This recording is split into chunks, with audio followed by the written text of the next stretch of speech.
Fala, molecada! Meu nome é Vitor Soares, eu sou professor de História. E você tá ouvindo agora o História em Meia Hora, o seu podcast semanal de História que tem esse formato bem simples, né? Tá no nome do podcast. Em meia horinha, pode contar aí no relógio, em apenas 30 minutinhos, você vai sair daqui sabendo algo novo de História. E hoje o nosso episódio é sobre o Lula, um dos presidentes que mais gera amor ou ódio na galera. Mas antes de eu começar, eu quero dar aqueles recadinhos iniciais. Entre agora em historiaemmeiahora.com. Lá no site você vai poder ouvir os episódios, você pode assinar a newsletter do podcast, e aí quando você assina a newsletter, você recebe acesso ao nosso grupo secreto lá do Telegram.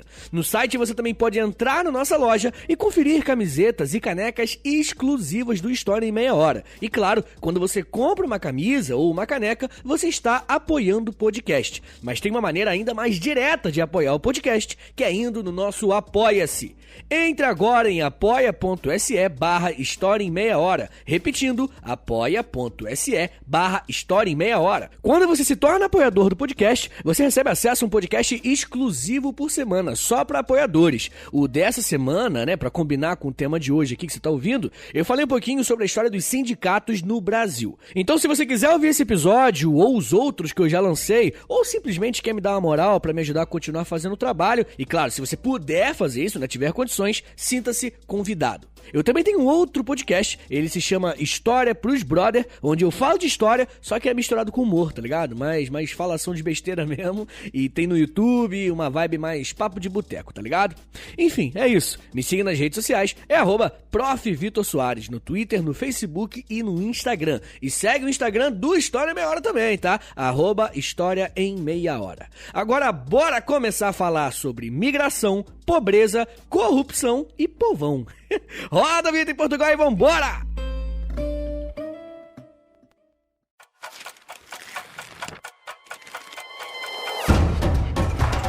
História em Meia Hora!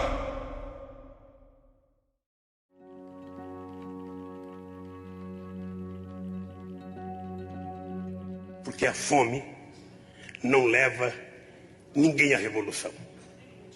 A fome leva à submissão. E quem tem que ajudar os famintos não são os famintos. Somos nós que tomamos café de manhã, de tarde e à noite. Somos nós que temos refeições, que comemos as calorias e as proteínas, que precisamos com muita humildade estendermos a mão para ajudar aqueles que não têm força sequer para gritar que está com fome.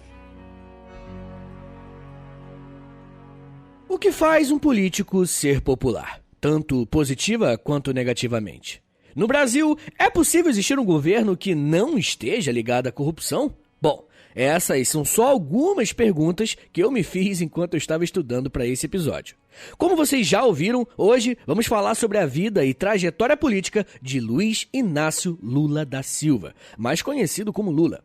Eu tenho certeza que muita gente já tá me xingando só de ver o nome do cara, mas a minha intenção aqui é falarmos de história, tá? Eu não quero convencer ninguém a nada. Mas eu vou ser bem honesto, é claro que eu tenho as minhas opiniões pessoais sobre o cara e o que eu acredito. Mas eu vou tentar não transparecê-las aqui no episódio, porque eu acredito que não faz bem, né, querer manipular um discurso ou algo do tipo. Tanto porque eu não acredito que exista imparcialidade 100%. Mas o que eu posso garantir aqui é que eu vou tentar ser o mais honesto possível. Mas eu quero te incentivar, tá bom? Deixar isso claro, a buscar outras fontes de informação sobre o assunto, tá? Porque é claro que eu vou tentar ser imparcial ao máximo, mas a minha entonação, o meu comentário, o jeito, as palavras que eu utilizei, mesmo inconsciente, já vão falar um pouquinho sobre o que eu particularmente acho sobre o Lula. Então vamos deixar claro aqui, vou até repetir, eu não quero convencer ninguém a nada, mas eu não acredito em imparcialidade, tá bom? Eu não acho que você consiga ser 100% imparcial. Por isso, acabando esse episódio, vale a pena você pegar outras perspectivas. Na verdade, eu acho que a melhor forma de você pegar uma análise o mais próximo de imparcial não é procurando uma fonte imparcial. Eu não acredito nisso. Eu acho que você tem que procurar várias fontes diferentes e até conflitantes mesmo, sabe? Para você, talvez, conseguir pegar uma perspectiva mais neutra sobre um tema. tá bom? Já fiz o meu disclaimer, se quiser continuar me xingando também, tô nem aí. Mas enfim, gente, estudar a história do Lula é um exercício bem interessante, porque mesmo que a gente tenha muita coisa pra falar, existe um certo risco, porque ele ainda está ativo e ativo no debate político, tá? Esse aqui é o terceiro episódio que eu faço sobre o presidente do Brasil, eu fiz sobre o Vargas, depois eu fiz um sobre o Collor e agora sobre o Lula. Se você curtir esse formato, me avisa que eu vou fazer mais. Mas chega de enrolação! Luiz Inácio nasceu no dia 27 de outubro de 1945, na cidade de Caetés, no agreste de Pernambuco. Luiz foi o sétimo filho de um total de 8 que o casal Aristides Inácio da Silva e a dona Eurídice Ferreira de Melo tiveram. Como a maioria das pessoas daquela região, a família de Lula convivia com uma pobreza grave e uma seca constante em um pequeno espaço de terra que tanto seu pai quanto sua mãe tiravam o sustento da família. Poucos meses antes de Lula nascer, seu pai decidiu ir para Santos, litoral de São Paulo, tentar melhorar as coisas para sua família. Só que, nesse percurso, teve um pequeno problema. O senhor Aristides não foi sozinho. Ele veio para São Paulo acompanhado de uma prima de sua esposa, que, quando chegaram em Santos, os dois constituíram uma nova família. Ao todo, o senhor Aristides teve 22 filhos com as duas esposas, mas, infelizmente, 6 morreram ainda crianças. Mas a parada fica ainda mais doida, porque quando Lula completou 7 anos de idade, a sua mãe Eurídice decide ir para São Paulo em um pau de arara se encontrar com seu marido. Contar esse relato, para muitos, pode parecer meio engraçado, né? Meio caso de família. Mas nas entrelinhas, eu tô te mostrando que Lula e sua família fizeram parte de um processo muito importante e constante na história do Brasil do século XX, que foram as migrações de muitos nordestinos para o sul e sudeste, principalmente para o estado de São Paulo. É claro que havia uma questão de tentar fugir da seca intensa e falta de empregos, mas podemos dizer também que São Paulo e outras capitais aqui do Sul estavam passando por um processo de intensa industrialização e modernização, e a mão de obra dessas pessoas que chegaram foi essencial para construírem as maiores economias do país. Quando Lula chega em Santos, seus pais não sabiam ler nem escrever. E para o senhor Aristides, os estudos não seriam úteis para Luiz e seu irmão mais velho, José Ferreira, porque o que eles precisavam mesmo era de um emprego. Em 1954, quando Lula tinha 9 anos de idade, sua mãe se divorciou e levou seus filhos para morarem na capital paulista, em um distrito do bairro do Ipiranga. Como eles não tinham muitos recursos, Lula e seu irmão precisaram trabalhar desde bem jovens. A primeira ocupação de Lula na capital foi numa tinturaria enquanto trabalhava como engraxate. A primeira vez que ele teve sua carteira assinada foi aos 14 anos, quando trabalhou na parte administrativa de um armazém. Mas sua vida iria mudar radicalmente em 1961, quando Lula fez um curso no Senai para se tornar torneiro mecânico. Como eu havia dito, o Brasil estava passando por um processo de modernização, pelo menos nas partes mais ricas do país. E sempre que um país se desenvolve, uma das primeiras áreas a sentir esse aquecimento são as indústrias de base. Lula fará parte de uma siderúrgica que produzia parafusos e, infelizmente, será nesse mesmo local que ele irá sofrer um acidente que acabou criando sua marca. Em 1964, em uma indústria, Lula sofreu um acidente de trabalho que acabou mutilando o seu dedo mindinho da mão esquerda. E por mais que eu tenha falado com certo pesar nas palavras, aparentemente Lula leva a questão do dedo bem de boa e vive fazendo piada disso. Mas uma parte que não é de boa é que eu achei alguns relatos dizendo que o Lula perdeu seu dedo porque teve uma demora para levá-lo ao hospital. Após perder o seu dedo trabalhando, Lula recebeu uma indenização e com esse dinheiro pôde comprar uma casa própria para sua mãe. Depois desse acidente, Lula passou por algumas fábricas, ficando pouco tempo em algumas delas, principalmente por desentendimentos com seus patrões. Em um dos casos, ele foi demitido por ter se recusado a trabalhar aos sábados. Foi no ano de 1966 que ele foi contratado pelas Indústrias Vilares, uma metalúrgica muito tradicional da cidade de São Bernardo do Campo, em São Paulo. Para quem já conhece a história de Lula, sabe que foi nessa cidade que ele se estabeleceu, ficou conhecido nacionalmente e mora até hoje. E tudo isso começou nessa fábrica, quando Lula, mesmo relutante, decide se filiar ao Sindicato dos Metalúrgicos.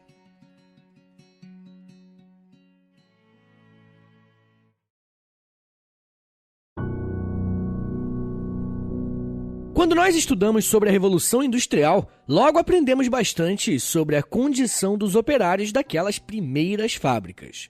Conforme o tempo foi passando, os próprios trabalhadores se organizaram e lutaram pelos seus direitos.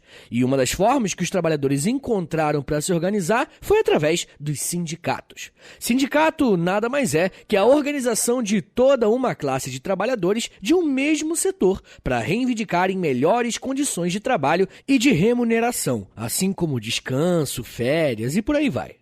Mas se você está ouvindo esse episódio no futuro, eu estou em 2021 e esse é um período em que os sindicatos estão em baixa. É muito provável que a maioria dos trabalhadores de hoje nem saibam direito para que serve um sindicato. Mas isso é totalmente diferente do que representava um sindicato na época em que Lula foi um operário.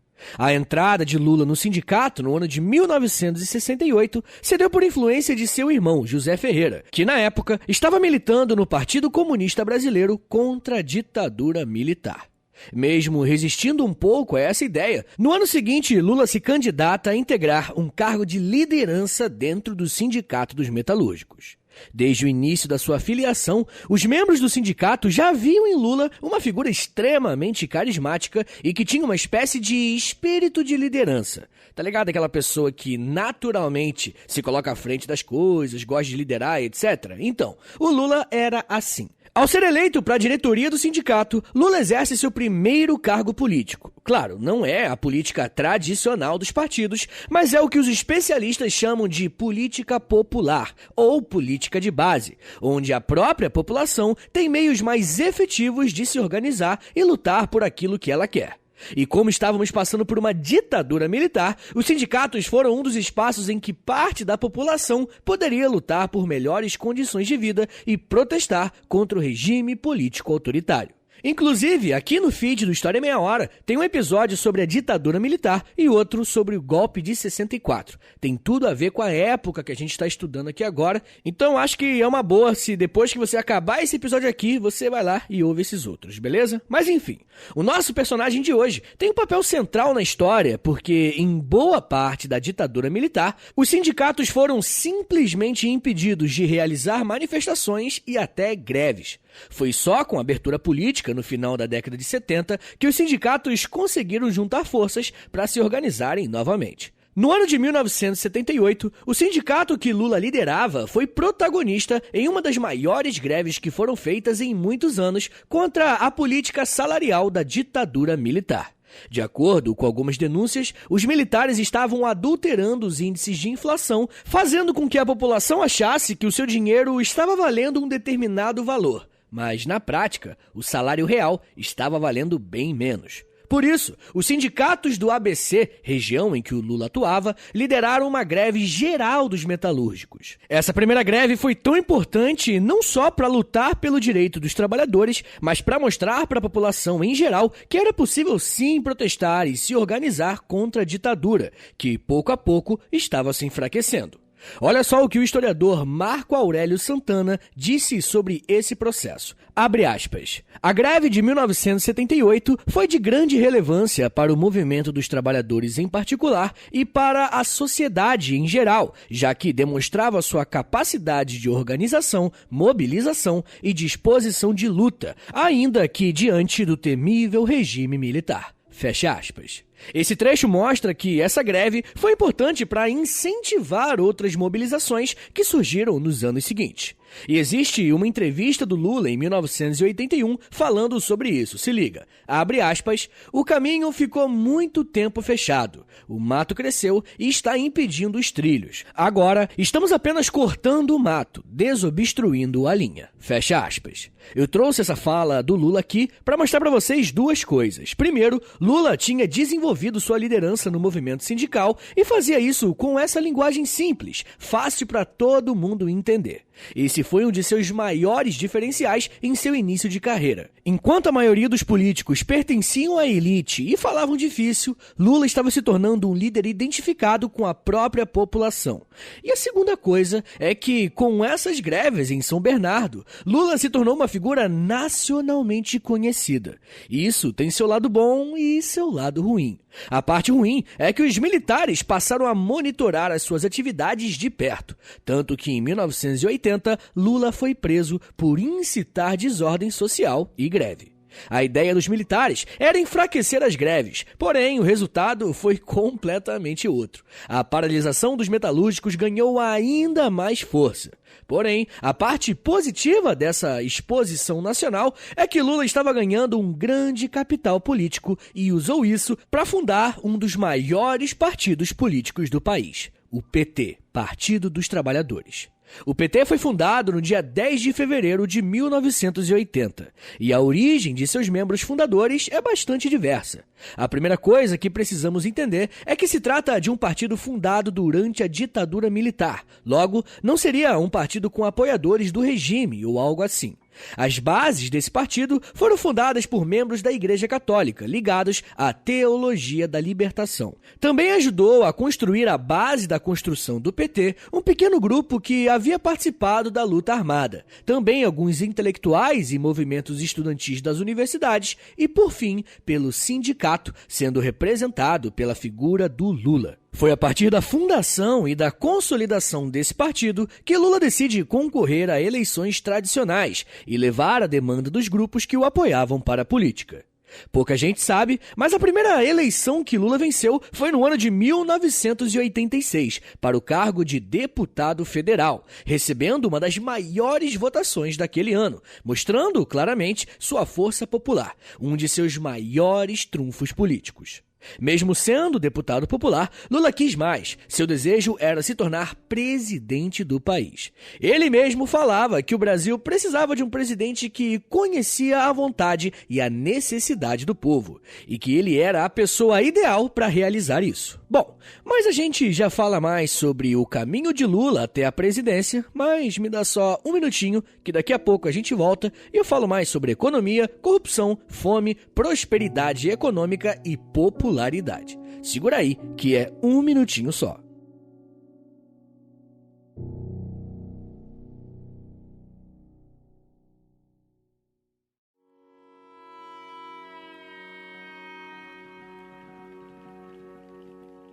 Abre aspas. E eu, que durante tantas vezes fui acusado de não ter um diploma superior, ganho o meu primeiro diploma, o diploma de presidente da República do meu país. Fecha aspas. Esse é o discurso que Lula fez ao assumir a presidência da República em 2003. Mas antes de falarmos sobre isso, precisamos lembrar que o início da trajetória política do Lula estava intimamente ligada ao trabalho como sindicalista. Por ter sido uma das principais lideranças da greve de 78, essa identificação se tornou ainda mais forte. Ao decidir concorrer a cargos públicos, como a própria presidência, Lula precisou lidar com uma forte oposição que o considerava muito radical. Infelizmente não tem como mostrar a imagem aqui no podcast, né? Só áudio. Mas se você buscar por qualquer foto do Lula nos primeiros anos de político, vai perceber que ele estava sempre com uma cara de bravo, barba grande, e isso contribuía para aumentar ainda mais a sua fama de radical. Uma coisa que precisamos lembrar é que ainda nos anos de 1980 havia um anticomunismo muito forte alimentado pela Guerra Fria entre União Soviética e Estados Unidos. Então, qualquer sinal de políticos alinhados à esquerda, essa pessoa recebia uma grande resistência de alguns setores da sociedade. Aqui no feed do História Meia Hora temos um episódio sobre Fernando Collor, e lá eu falo como houve uma campanha pesada em cima de Lula, vinculando sua imagem ao comunismo soviético. A primeira eleição para a presidência do país que Lula concorreu foi em 1989, perdendo no segundo turno para Fernando Collor. Lula ainda sofreria 2 derrotas seguidas, mas dessa vez para Fernando Henrique Cardoso, do PSDB. FHC levou as 2 eleições, de 94 e de 98, ainda no primeiro turno. Bom, mas mesmo que Lula tivesse perdido as eleições para o candidato do PSDB, ele continuou aumentando sua popularidade, principalmente entre as camadas mais pobres da sociedade. Durante o governo FHC, Lula foi uma voz radicalmente contra as políticas de privatização de algumas empresas estatais. Para entendermos como Lula chegou à presidência, precisamos pensar em alguns aspectos dos anos finais do governo do Fernando Henrique. Mesmo que o FHC tenha implementado o Plano Real e estabilizado a economia na década de 90, o início dos anos 2000 foi marcado por crises econômicas e crises energéticas. No ano de 2001, houve um apagão no país e, para alguns jornalistas, esse foi um dos fatores que mais contribuíram para Lula tirar muitos votos do sucessor do PSDB.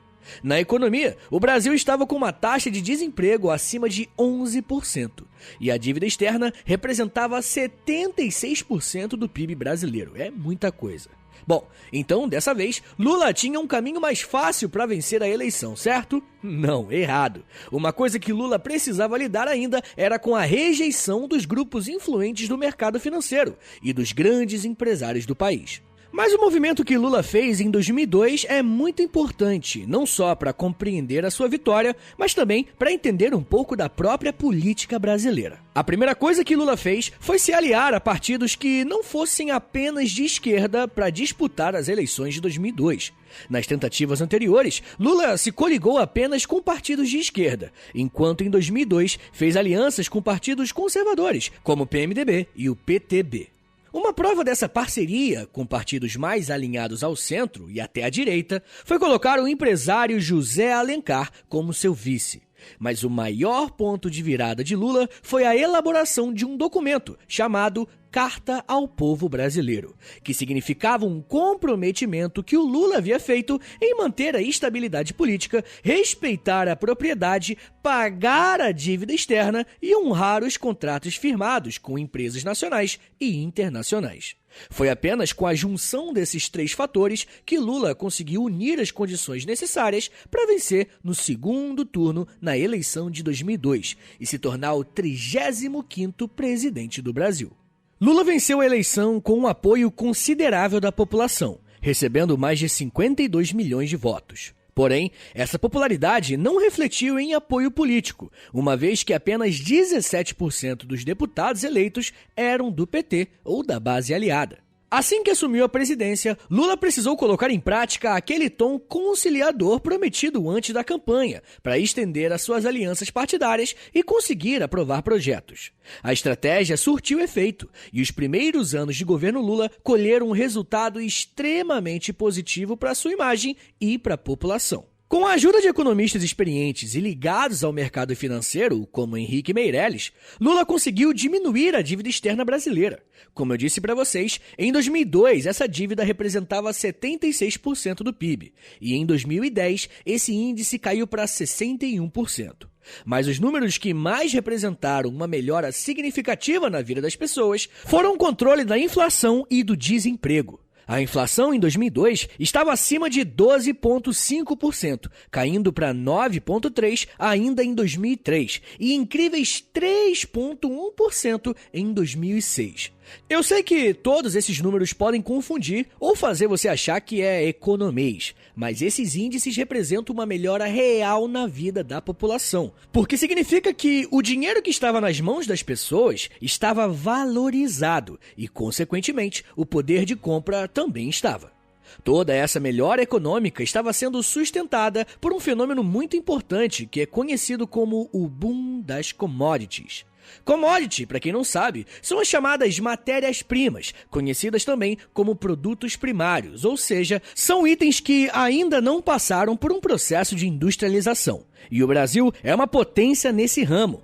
Como a China estava crescendo e desenvolvendo sua indústria, precisava de um parceiro comercial que vendesse os itens necessários para fazer com que essa empreitada tivesse sucesso. É nesse cenário que o Brasil despontou como um dos maiores produtores de soja, carne animal, alguns tipos de minério e outros itens.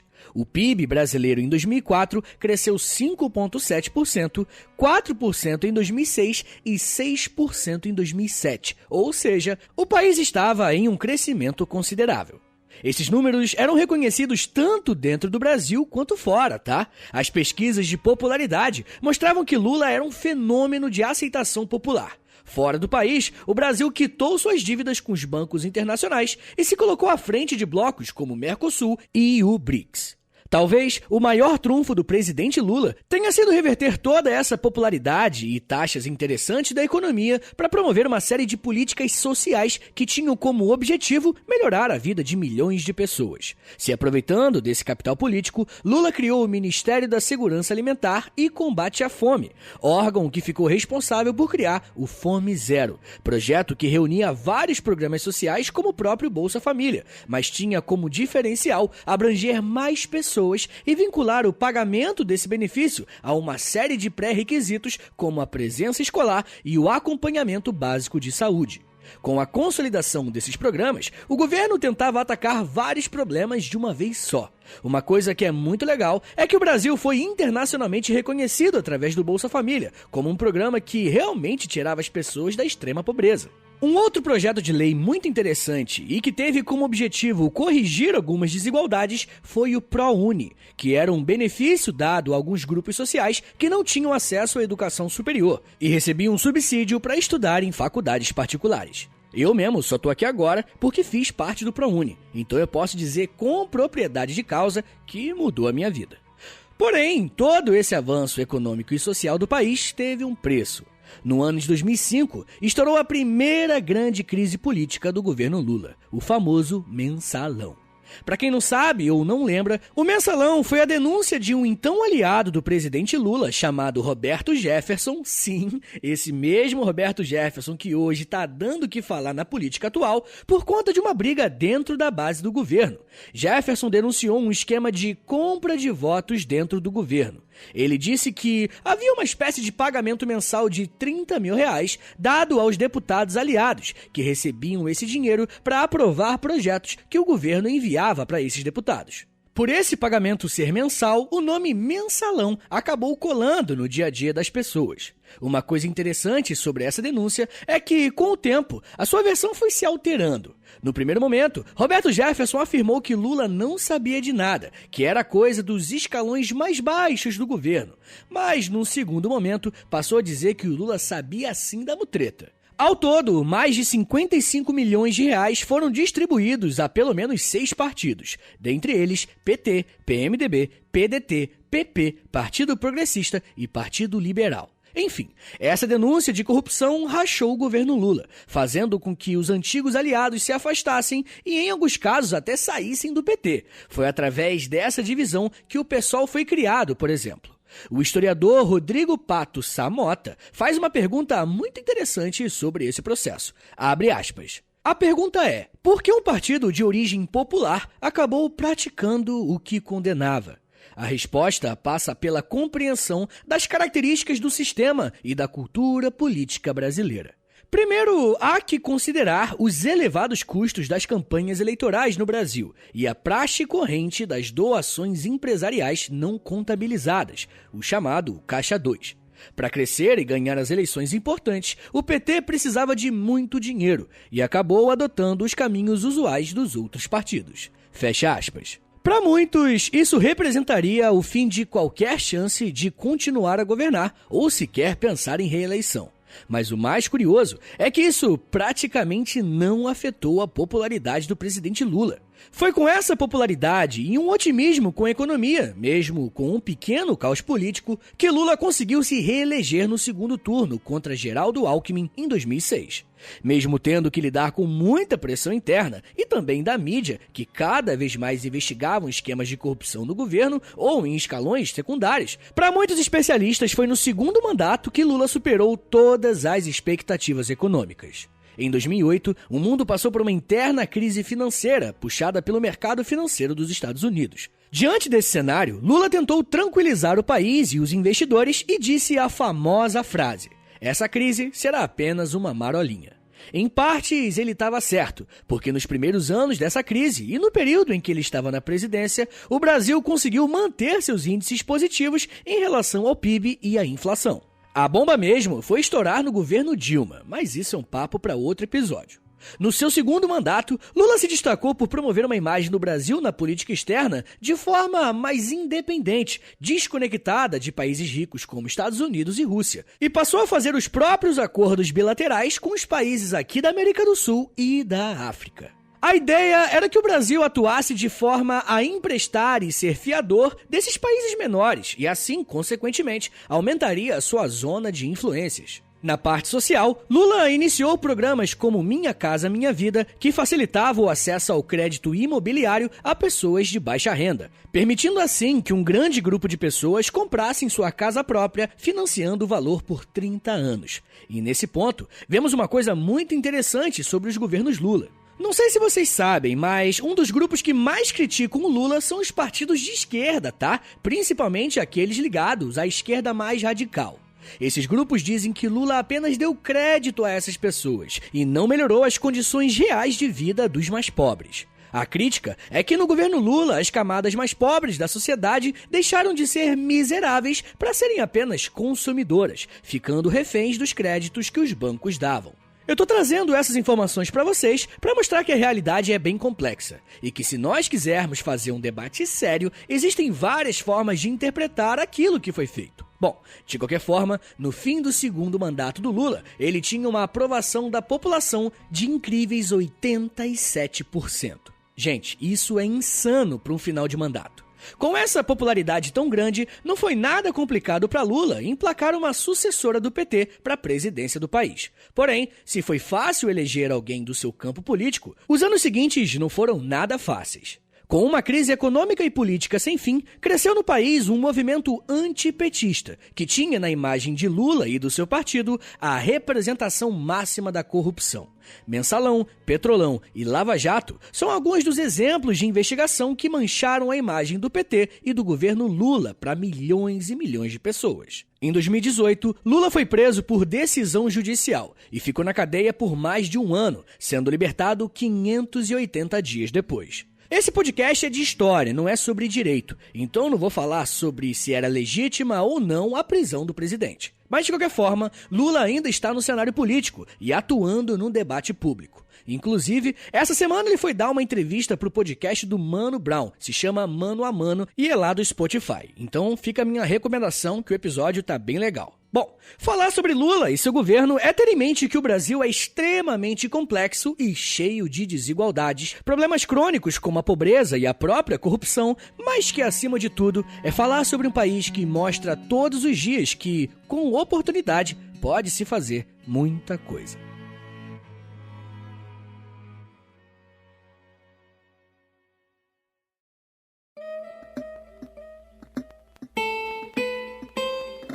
Senhores, muito obrigado por terem ouvido até aqui. Vocês não têm ideia de como é difícil fazer um episódio sobre um presidente como Lula e ser o mais imparcial e honesto possível. Então, se você chegou até aqui, cara, obrigado, primeiramente, né? Valeu. Mas eu vou te pedir um favorzinho, tá? Vai ter muito hate esse episódio, muito. Primeiro, pega o pano pra passar pra mim, tá bom? Porque eu vou precisar de uma galera passando pano.